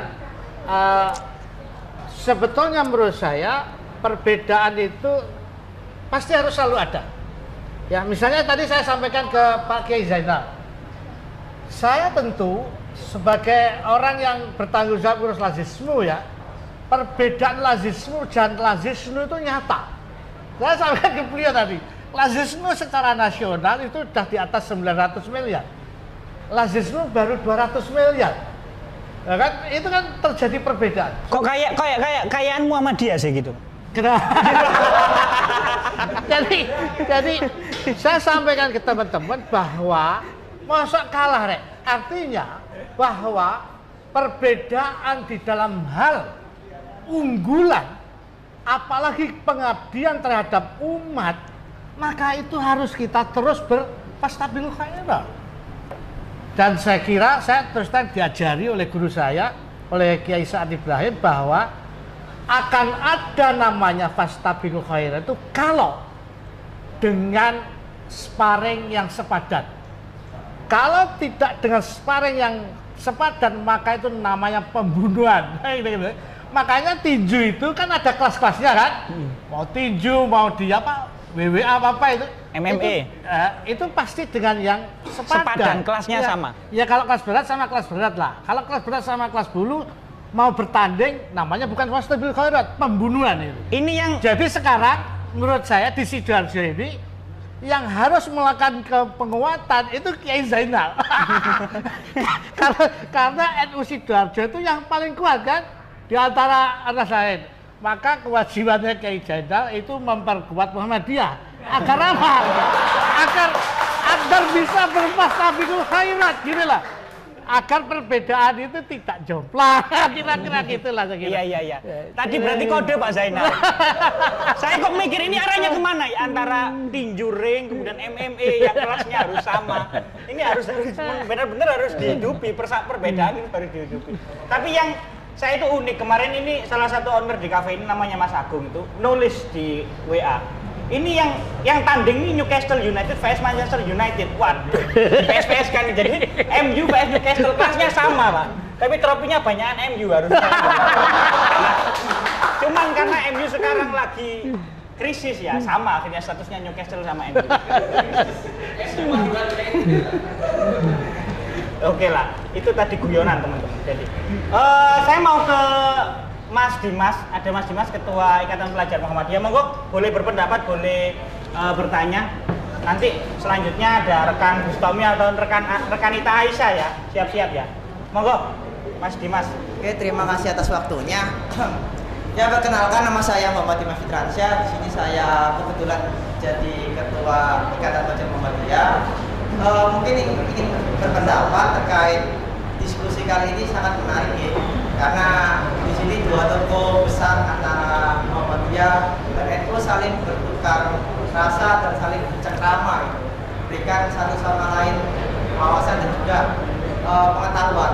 Nah mungkin ada hal yang menarik yang ingin saya tanyakan sebenarnya ya ini sekalian aja juga kan tadi kan kita juga diskusi dengan teman saya hal apa sih yang bisa dipelajari di Muhammadiyah yang ada di NU dan hal apa yang bisa dipelajari di NU yang ada di Muhammadiyah. Jadi saling memberikan apa ya bahasanya mungkin feedback dan juga masukan gitu lah, agar sama-sama bisa saling sparring ilmu bahasanya. Ya, jadi saling membantu bersama gitu. Siap Mas Dimas. Nah, kemudian juga ada satu hal lagi yang menjadi persoalan kita bersama, yaitu adalah strategi dakwah. Nah, NU ini kan basis masanya sangat besar. Oh, jangan ditanyakan Mas. Pak Zain. Nah, yang ingin saya tanyakan ini bagaimana sih strategi dakwah yang dimiliki NU sampai bisa dapat ranting 382 ranting gitu. Jadi kan kalau mungkin karena kita forumnya pemuda, mungkin bagaimana sih cara mencari atau menggait pemuda-pemuda ini agar bisa berkiprah dan berprestasi berkhairat. Mungkin itu yang ingin saya tanyakan kepada dua pemateri yang ini. Ini yang dipikir oleh teman-teman pemuda loh Pak. Ini luar biasa Pak. Ini yang pemuda yang memikirkan itu loh pemuda. Tapi mungkin yang tua-tua mau memikirkan itu tapi agak sungkan Mas. Kalimatnya berani sekali ya gitu. Berarti gini nanti, oke, kita mau mendirikan ranting Ikatan Pelajar Muhammadiyah di ranting. Kalau di sini mungkin Bluru Kidul ya. Tapi dibantu Ikatan Pelajar Nahdlatul Ulama gitu tadi. Jadi lewat stempelnya IPNU mendirikan IPN gitu. Ya. Jadi begini saja. Kalau boleh saya tarik ke garis yang paling lebih bijaksana adalah apa yang bisa diteladani di Nahdlatul Ulama menurut Ustadz Zainul. Nanti akan kita tanyakan sebaliknya ke Pak Zainal. Saya yang jawab nih ya. Iya. Ah, ya, yang oke. diteladani ke NU tadi. Jadi Selain gini ring tinju Pak ya. Jadi gini loh, saya terus terang ya, keprihatinan saya terhadap ekonomi bangsa ini, saya terus terang sangat prihatin. Nah, terkait dengan itu, apa ya, kegiatan ekonomi, saya terus terang misalnya saya lihat gini, saya masuk pasar larangan gitu ya. Pak Jokowi kemarin. Misalnya kita masuk ke pasar larangan, saya terus terang tanya teman-teman di Muhammadiyah, coba sih tolong ada nggak sih teman-teman Muhammadiyah itu yang jualan di pasar larangan? Saya kira itu mayoritas NU kayak gitu. Nah, bidang-bidang yang mengantarkan kita, saya kira tadi kan saya tanya, siapa yang pengen miskin? Nggak ada yang berani angkat tangan kan? Jalan menuju kaya itu bisnis, dagang. Lalu kemudian bidang itu nggak ada. Warga Muhammadiyah itu di pasar larangan kayaknya nggak ada. NU semua kayaknya itu. Kayaknya NU semua. Jadi termasuk yang jaga parkir. Iya. Jadi menurut saya, sekarang gini saja lah. Saya kira tadi beliau cerita Pak Ijainal, lagi lulus pondok gitu, nggak punya apa-apa, kerjaan nggak duwe, lho wis wani rabi. Itu orang NU artinya, ya? Nyalinya itu luar biasa. Kalau pemuda nggak punya nyali, habis menurut saya. Pemuda punya nyali dan punya visi itu akan dahsyat. Termasuk menikah tadi itu ya? Ya termasuk yang harus dicontoh. Jadi nekat itu luar biasa, kenekatan itu artinya apa? Artinya orang yang nekat itu kan orang yang punya keyakinan yang luar biasa. Itu yang paling penting. Jadi saya kira, coba orang berantem itu kan karena keyakinan saja. Oh yakin menang saya, baru wani kan gitu kan? Kan gitu. Jadi saya kira teman sekalian ada banyak saya kira yang bisa dipelajari dan itu saya kira membutuhkan ruang hati dan pikiran yang harus selalu terbuka. Saya selalu sampaikan ke teman-teman, siapapun orangnya, kalau kita ketemu orang baru, pasti kita akan mendapatkan hal-hal yang baru. Sehingga apa? Sehingga perjalanan kita akan menjadikan pengayaan, pengalaman, dan pengetahuan. Kuncinya kita bisa melihat, dan supaya bisa melihat, pikiran, hati harus senantiasa terbuka bahwa di luar kita ada hal-hal yang bisa selalu kita pelajari. Apalagi ketemu orang baru. Saya terus terang, kalau jenengan sering ketemukan Pak Yai dengan saya seneng aja kan gitu. Nanti kalau ada urusan di bawah saya tinggal laporkan Pak Yai aja kan gitu. Jadi teman sekalian, saya kira kita harus punya sikap atau mindset yang wise, yang selalu terbuka terhadap hal yang baru, apalagi hal-hal yang baru itu memang bermanfaat baik buat kita, ya lihat apa salahnya kan kita bisa mengambil hal yang begitu dari luar. Jadi kira itu Mas. Oke. Ketika kita ketemu orang yang baru, berarti apa pikiran kita layaknya kita mengosongkan gelas. Jadi biar kita terisi oleh ilmu-ilmu baru, pengalaman-pengalaman baru. Tadi yang perlu diteladani tadi yang menurut kami yang bisa kami simpulkan adalah bagaimana ketika Pak Zainal sendiri ini punya kenekatan yang luar biasa, memiliki sebuah keyakinan yang tinggi, wis pokoknya maju, tak ingin kerabian ae wong, kemudian meneruskan pendidikan yang lebih tinggi, pokoknya maju dulu. Artinya nanti aku punya dagangan Gusti, pokoknya maju di sila. Kenekatan luar biasa itu yang bisa diteladani. Monggo Pak Zainal yang mungkin bisa diteladani di Muhammadiyah apa Pak? Iya, saya pikir kalau ngomong tentang peta ya, mengapa di NU itu punya ranting sebanyak 382? Ya karena memang kebetulan peta Sidoarjo kayak gitu. Nanti kalau ngomong di Jawa Tengah, yang mayoritas teman-teman Muhammadiyah, ya mungkin sama. NU-nya titik, Muhammadiyah oke. Nah tinggal bagaimana strategi anak-anak muda ini, sahabat-sahabat semuanya ini, untuk melakukan kolaborasi pikiran. Sparring ilmu lah katanya tadi ya. Jadi silahkan teman-teman muda ini sering berdiskusi, ngopi bareng, tapi gak mau coba HPDW. Nah, ngopi bareng, berdiskusi bareng, apa yang sudah dilakukan oleh teman-teman Muhammadiyah, apa yang sedang dilakukan oleh teman-teman NU. Nah, kalau saling berdiskusi nanti akan menemukan formula dan tidak perlu benturan. Apa yang dilakukan oleh NU belum tentu bisa dilakukan oleh Muhammadiyah. Apa yang dilakukan oleh Muhammadiyah belum tentu bisa dilakukan oleh NU. Karena ini memang berjalan pada garis yang berbeda, tapi punya tujuan yang sama. Kalau ngomong apa yang harus kita ambil manfaat dan ketokohan para kedua tokoh itu ya saya pikir semuanya sama lah. Pak Yai Dahlan lebih pada konsentrasi pendidikan formal, Mbah Hasyim lebih kepada pendidikan non formal. Sama-sama berkhidmah kepada ilmu, sama-sama berkhidmah untuk bangsa dan negara. Cukup. Oke, terima kasih, tepuk tangan dong kedua tokoh yang bisa. Monggo dari teman-teman IPENU ada rekan Bustami dan rekan Aisyah mungkin pendapat boleh. Monggo. Oh nanti, nih dulu ya nanti terakhir. Ini kayaknya antusiasnya banyak ini teman-teman pemuda ini. Pas ini ya nanti 22:15 kita harus menyelesaikan diskusi teman-teman. Assalamualaikum warahmatullahi wabarakatuh. Waalaikumsalam. Sebelumnya perkenalkan nama saya Aisyah dari Ikatan Pelajar Putri Nahdlatul Ulama Sidoarjo. Di sini saya sudah kenal bapak saya di organisasi. Mengikuti diskusi di malam hari ini sangat menarik sekali dan saya juga mengapresiasi dari BPS yang sudah menemukan panjangnya dari Muhammadiyah dan NU sama-sama bapaknya pelajar Muhammadiyah dan pelajar NU ini. Dari pertanyaan saya mungkin prolognya terkait dengan peremajaan usia ya. Kalau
dipahami, jadi ada panjang kali lebar, banyak yang harus disederhanakan. Jadi tugas kita sebagai laki-laki itu menyederhanakan karepe wong wedok gitu.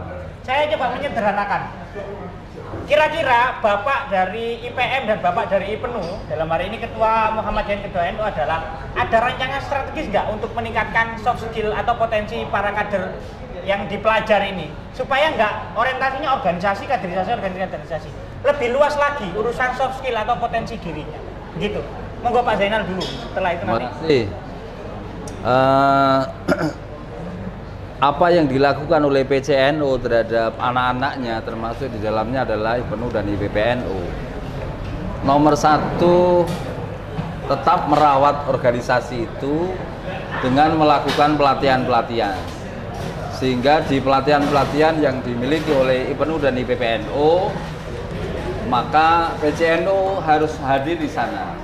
Baik dalam rangka memberikan doktrinasi keorganisasian maupun dalam rangka memberikan semangat dalam berorganisasi. PCNU juga memberikan ruang yang cukup pada teman-teman IPNU dan IPPNU untuk melakukan eksplorasi terhadap potensi yang dimiliki, baik eksplorasi dalam rangka pengembangan ilmu pengetahuannya maupun eksplorasi dalam rangka mengembangkan pemahaman terhadap konsep-konsep budaya, peradaban, kemudian kemandirian ekonomi. Hingga anak-anak IPNU dan IPPNU ya tidak hanya kita tanamkan pada organisasi saja, tapi juga kita kenalkan bagaimana nyambut gawe, bagaimana menguasai medsos. Nah itu lagi bersama-sama kita godok dengan teman-teman IPNU dan IPPNU. Jadi ditunggu ya rekan Aisyah, ada rancangan strategis untuk ngomong kemandirian ekonomi. Jadi entrepreneurship. Monggo Ustadz Zainul. Nggih, terima kasih. Soft skill para pelajar ini. Jadi begini, saya sesungguhnya justru malah prihatin ya. Artinya kita ini banyak mendapatkan keteladanan dari tokoh-tokoh kita dulu, gitu ya. Betapa banyaknya tokoh dari NU dan Muhammadiyah itu mewarnai kehidupan berbangsa dan bernegara. Tapi kemudian menurut saya justru ke belakang, gitu ya, ke belakang semakin kemudian berkurang ketika kemudian tergerus. Nah, teman sekalian, perbedaan itu menurut saya nyata. Terhadap apa? Terhadap kualitas, saya kira. Jadi anak-anak kita sekarang kan butuh outbound, kan gitu kan? Zamannya Pak Kiai Zainal, zaman saya itu tiap hari outbound, tiap hari outbound, nah gitu, ada yang kali kemana. Jadi tidak ada yang perlu dikhawatirkan. Kita ini menjadi anak-anak yang minim sekali proteksi dari orang tua. Ini kita ini dibebaskan. Sehingga kemudian nyalinya luar biasa, ya kan? Guru kerja loh, baru lulus pesantren udah berani nikah. Itu kan karena generasi yang tidak diprotek. Nah, teman-teman sekalian, sekarang ini menurut saya, tadi sudah sampaikan oleh Pak Jen, pengetahuan literasi harus dibangun. Karena apa? Karena dengan begitu, saya kira kalau kita punya literasi yang memadai, kita punya referensi yang cukup, maka kita akan menjadi orang yang sangat wise, tidak gampang tertarik ke ekstrim kanan maupun kiri. Karena apa? Karena kita punya referensi yang cukup. Nah, makanya kemudian kenapa saya sampaikan tadi, sekarang ini kita punya peluang untuk membangun referensi yang memadai. Agar apa? Agar kita tidak terjebak pada ekstrim kanan maupun kiri, kan gitu ya. Tadi kan kita ini mestinya menjadi bangsa tengahan lah, ya kira-kira. Dan itu butuh, sekali lagi, butuh referensi yang memadai. Literasi yang kuat. Kalau tidak punya referensi yang memadai, itu akan sulit kita dapatkan. Oleh karena saya kira samalah di IPPNU, di IPM, itu kita tekankan agar apa? Agar anak-anak mengembangkan keilmuannya sedahsyat-dahsyatnya. Dan saya kira teman sekalian, tadi juga sudah kita bicara agar tidak minder dengan yang kulit putih, rambut, maka kita harus punya alat, ya kan? Saya ini terus terang saya alami, ya kan? Kenapa kemudian kita minder untuk ketemu dengan bangsa lain? Karena apa? Karena keterbatasan komunikasi. Coba kalau alat komunikasi itu kita punya, itu mau bahasa Inggris, mau bahasa semua lancar, saya kira kita akan menjadi warga dunia. Kalau sekedar masih bisa berbahasa Indonesia, ya kita menjadi warga negara Indonesia. Teman sekalian, saya sarankan agar kita menjadi warga dunia, teman-teman harus punya paspor lah. Kalau masih punya KTP saja berarti masih warga Indonesia. Kalau sudah punya paspor nanti berarti menjadi warga dunia. Saya kira gitu tuh. Terima kasih, tepuk tangan dulu teman-teman. Ini waktunya sudah habis ya, tapi karena sudah mengiyakan, monggo secara singkat aja nanti sekaligus closing statement kita akhiri diskusi hari ini. Tadi mau tanya.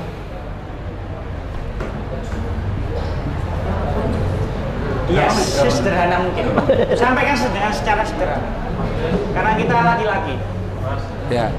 Assalamualaikum warahmatullahi wabarakatuh. Waalaikumsalam. Perkenalkan, nama saya Muhammad Iqbal Alfisar. Ini ngapunten ya, kami dari Ansor Ranting Kedungrejo, Waru. Jadi beberapa waktu kemarin Yai Zainal juga ke Kedungrejo untuk mengisi acara di Masjid Safinatun Najah. Sedikit cerita, saya ingin berbicara tentang mengenai masyarakat, karena kan NU dan Muhammadiyah ini termasuk ormas, organisasi masyarakat. Yaitu kalau kita bicara tentang masyarakat, itu memang permasalahannya yang ada itu sangat kompleks sekali. Dan walaupun juga keagamaannya juga, isu kerja, sore main doro, bengi ngaji, kadang-kadang juga begitu. Ya itu juga masyarakat. Kemudian terlepas dari itu juga, saya teringat apa yang dikatakan Gus Dur juga ya, bahwasanya negara ini berdiri dalam mengayomi masyarakat itu tidak tergantung juga pada pemerintahan, tidak tergantung juga pada pemerintah. Justru yang menghidupi ini semua itu ya ormas-ormas ini, NU, Muhammadiyah. Terbukti kepada Ustadz Zainul tadi bilang halal bihalal yang diadakan Gus tadi malah tidak mempertemukan, malah justru forum-forum kecil seperti ini yang justru menemukan. Nah, ini perlu diapresiasi. Kemudian kalau sahabat yang di pojok tadi bilang, mohon maaf lupa saya tadi. Yang cewek apa yang laki-laki yang dulu NU. Oh. Nah, ini sahabat saya yang di pinggir saya ini dulu Muhammadiyah. Sekarang NU. Nah, mungkin bisa sharing juga. Atau mungkin bisa ini menjadi istri kedua. Ya, next. Nah, pertanyaannya ini saya tentang pemberdayaan masyarakat ya, yang sempat disentil tadi, ini juga menarik. Tadi kan pertanyaan sebelumnya mengenai formulasi pendidikan. Nah, saya juga ingin tahu sih, bagaimana formulasi juga mengenai pemberdayaan masyarakat, terutama manusianya sendiri. Dari lingkup pendidikan sudah dibahas tadi, ekonomi dan budaya. Ini kan sangat vital sekali, budaya, ekonomi dan budaya juga sangat vital sekali. Bagaimana juga kita sebagai pengurus ranting ini juga ujung tombak dalam pengkaderan dan juga ujung tombok. Iya. Zainal juga itu. Jadi bagaimana sih langkah konkret atau langkah teknis yang dilakukan oleh Muhammadiyah dan NU dalam membangun peradaban manusia ini mengenai ekonomi dan budaya. Dan juga itu tadi pertanyaannya, dan juga perlu saya sampaikan ya, saya juga merasa resah bagaimana organisasi ini dimanfaatkan oleh oknum partai-partai politik. Nah, jangan sampai kita mudah terbawa dengan arus-arus seperti itu. Kemudian yang sebagaimana kita juga tahu ya, saya dari kecil ini juga NU, sampai sekarang pun NU lah. Itulah contoh calon bupati atau calon gubernur yang ingin menggait suara NU. Mohon maaf, kita kan memang paling banyak ya, bisa diampuni. Nah, itu kembali lagi pertanyaan tadi. Jadi bagaimana sih pemberdayaan masyarakat, pemberdayaan dari NU dan Muhammadiyah sendiri dalam hal teknis untuk membangun peradaban manusia ini dalam menyongsong 100 tahun Indonesia Merdeka. Kemudian juga saya ingin mungkin persentase dari setiap ranting ini, mungkin ya Kak, persentase lah, beberapa keaktifan ini dalam membangun masyarakat. Kan ranting kan juga melingkupi desa. Nah, begitulah kira-kira yang pertanyaan yang saya sampaikan. Wassalamualaikum warahmatullahi wabarakatuh. Waalaikumsalam. Mas apa tadi namanya? Mas Iqbal. Ini Iqbal yang jadi Dilan apa bukan? Oke, sederhananya mungkin begini ya. Kalau memang ormas ini mampu berperan lebih daripada negara, buat apa negara itu hadir? Buat apa pemerintah itu ada? Kan begitu kritiknya. Jadi kalau cukup NU Muhammadiyah ini mandiri, pemberdayaannya kuat, kadernya kuat-kuat, udah mampu tanpa negara, kan begitu. Tapi memang perlulah secara administrasi, secara apapun tetap adanya negara perlu kita dukung, karena dari dulu NU Muhammadiyah mendukung keberadaan negara. Nah, ketika tadi bilang yang bertanya itu adalah organisasinya, posisinya itu ngopeni ranting atau ngopeni desa, berperan di desa, maka yang terjadi adalah ujung tombak sekaligus ujung tombok ya. Jadi jadi rentan untuk merasakan langsung bertatapan dengan masyarakat. Nah, kira-kira berbicara tentang desain atau bagaimana konsep formula dari NU Muhammadiyah yang terbaik untuk masyarakat langsung yang bersentuhan dari masyarakat desa khususnya itu apa? Nah, niku monggo Pak Zainal dulu, nanti terakhir Ustaz. Oke, terima kasih. Jadi kalau di NU itu memang ada kedekatan membangun culture di tengah-tengah masyarakat. Indonesia punya budaya, maka pengembangan organisasi NU tidak bisa lepas dari budaya lokal yang dimiliki. Sehingga penghargaan terhadap budaya lokal menjadi penting dalam rangka berdakwahnya. Jadi menggunakan bil hikmah wal mau'izatil hasanah itu tidak hanya sekedar mengucapkan kalimat-kalimat baik, akan tetapi hikmah itu harus berdekatan dengan culture di tengah-tengah masyarakat. Nomor satu itu. Nomor dua, maka di NU tidak bisa melepaskan tentang doktrin-doktrin NU-nya.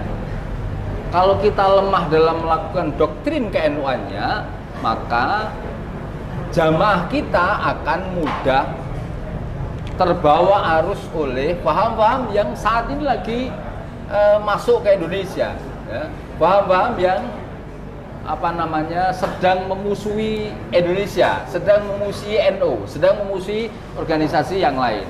Sehingga yang kita tanamkan doktrin ke-NU-an tetap menjadi penting. Nomor dua, menghargai, menghormati, dan masuk pada wilayah kebudayaan, peradaban yang ada di masyarakat. Saya pikir dengan metode yang disampaikan oleh para wali-wali yang sejak dulu memberikan contoh kepada kita, itu masih tetap menjadi konsep pemberdayaan dan konsep dakwahnya Nahdlatul Ulama. Demikian. Tepuk tangan dulu dong. Monggo Pak Ustaz Zainul sekaligus closing statement. Jadi gini ya, kita ini kan diminta ya oleh agama untuk menggembirakan.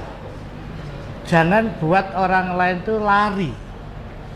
Maka tentu kemudian kita harus tampil sangat smart. Kita harus menjadi orang yang entengan, bahkan begini. Saya kira ini contoh yang biasa. Teman-teman kalau ke Kudus gitu ya, coba cari soto daging. Yang ada itu soto kerbau, nggak ada soto sapi. Karena apa? Karena mereka sangat menghormati budaya yang ada di situ. Karena sapi itu diagungkan. Nah, teman sekalian, pemberdayaan itu tentu terkait dengan bagaimana kita menguatkan orang lain, memberdayakan orang lain. Saya kira teman sekalian, tadi kalau ditanya NU Muhammadiyah ini akan tetap hidup dan akan tetap berkembang kalau kemudian yang kita lakukan itu adalah aksi-aksi di dalam menolong agama Allah. Hanya itu saja saya kira yang akan menolong kita. Karena apa? Karena memang tadi sudah disampaikan bahwa rong-rongan itu sangat dahsyat, luar biasa. Apalagi sekarang ada gerakan-gerakan apa yang transnasional yang masuk ke Indonesia itu nggak bisa dibendung. Jadi teman-teman sekalian, saya kira kita akan tetap eksis, tetap akan berdaya ketika kita tetap bersemangat untuk melakukan, sekali lagi melakukan upaya memberdayakan saudara kita yang lemah. Sekali lagi teman sekalian, karena juga sudah disebut oleh Ketua Ranting Ansor Gedung Rejo, yang lemah di Sidoarjo itu Muhammadiyah. Mohon diperkuat. Jadi saya kira teman-teman sekalian, kalau kita ingin tetap kuat, maka mari kita saling membersamai, saling memberdayakan. Kira-kira gitu. Terima kasih Ustadz Zainul dan Pak Kiai Zainal. Kita berikan tepuk tangan yang luar biasa. Tentunya diskusi-diskusi seperti ini akan selalu kita rawat, selalu kita semai, karena dengan berbagai bentuk tematik supaya kita juga punya peran yang penting untuk bagian berkontribusi di dunia digital. Nah, dimaknai Fastabiqul Khairat adalah berlomba-lomba dalam kebaikan. Yang kita lombakan adalah kebaikan, bukan Fastabiqul Haq. Yang kita lombakan bukan kebenaran, karena menurut Jalaluddin Rumi, kebenaran itu layaknya sebuah kaca, lalu dipecahkan oleh Tuhan Allah Subhanahu wa taala kepada bumi, dan kita hanya mau memilah satu kaca itu, memilih satu kaca itu. Jadi kita tidak bisa menjadi orang yang sok benar, karena kebenaran akan banyak macam bentuknya dan caranya. Sekali lagi, Fastabiqul Khairat bisa dimaknai sebagai bukan lagi berlomba-lomba, tetapi berkolaborasi dalam kebaikan.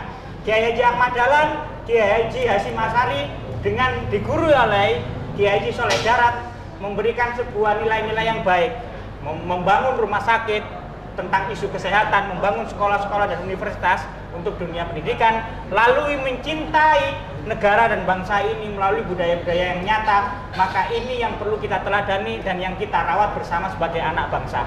Terima kasih teman-teman sekalian, saudara kita sekalian. Perkuat ukhuwah Islamiyah untuk menjaga ukhuwah watoniyah. Akhirul kalam billahi sabilil haq, fastabiqul khairat, wallahul muwaffiq ila aqwamit thoriq. Wassalamualaikum warahmatullahi wabarakatuh. Waalaikumsalam.